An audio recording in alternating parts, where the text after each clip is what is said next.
My name is Samuel James Price, and every single day I do a show called the Crypto Lifer Show, 10 a.m. to 12 p.m. Monday through Friday, and Saturday and Sunday nights at 8 p.m. I give you a 3 to 5 minute quick news segment to kind of teach you what's happening with cryptocurrency and finance. We want to see older companies like Google making moves into crypto, into blockchain, and that's the news that I love, and we see that happening every day, and it's becoming more and more popular.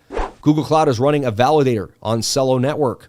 Cloud service joins Deutsche Telekom and other ecosystem contributors participating in the validating the Celo platform. Celo has added Google Cloud to its list of network validators. Google Cloud's blockchain node engine will aid Celo's migration to an Ethereum layer 2. That's a big deal. When you see the name Google and Celo in the same sentence, that should be a big deal. I'm excited for that. That's quick news. We don't have to really go too depth into what that means. You get it. They're running a validator on Celo. It's a big deal. Google getting down, understanding the importance, putting money into the infrastructure. Therefore, things that they're selling and their basically profit margins and their structures, they're putting that money into blockchain. So Google profits helping validator nodes. I mean, it's pretty crazy. So CRV gets plunge protection on Binance as market makers add bid side liquidity. Market makers move to arrest the slide in curves following last weekend's attack against the decentralized exchange. It's funny, Justin Sun put money in, and people were trading it yesterday. They took advantage of that Justin Sun pump.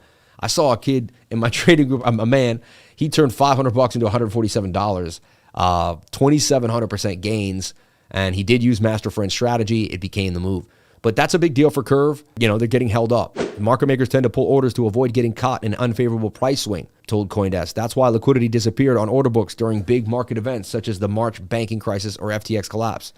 Right after the Curve exploit, we saw the opposite trend, with liquidity being added to the CRV order books, specifically on the bid side. CRV fell 14% to 58 cents immediately following late Sunday exploit, but they were able to get it back up, and Justin Sun was able to buy it, I believe, at 30 cents. And it was at 59 when he bought it. He bought, I think, $4 million. Or $2 million. He made $2 million immediately. So IRS, crypto staking rewards taxable once investors get their hands on the token. The latest tax guide from the Internal Revenue outlines how and when staking rewards are taxed. A cryptocurrency investor given rewards for validation activity on a proof-of-stake network should count the rewards as income in the year the investor gets control of those tokens. According to the ruling issued on Monday, the fair value of the validator rewards received is included in the taxpayer's gross income in the taxable year, in which the taxpayer gains dominion and control over the validation rewards. Interesting. Some clarity there, right? And WorldCoin faces setback in Kenya as operations are halted. The Kenyan government declared that all WorldCoin activities will be suspended until public agencies ensure there are no risks to the general public. Yeah, you just come in our country, start doing random stuff. Someone whispered something today, said, hey, wait, no.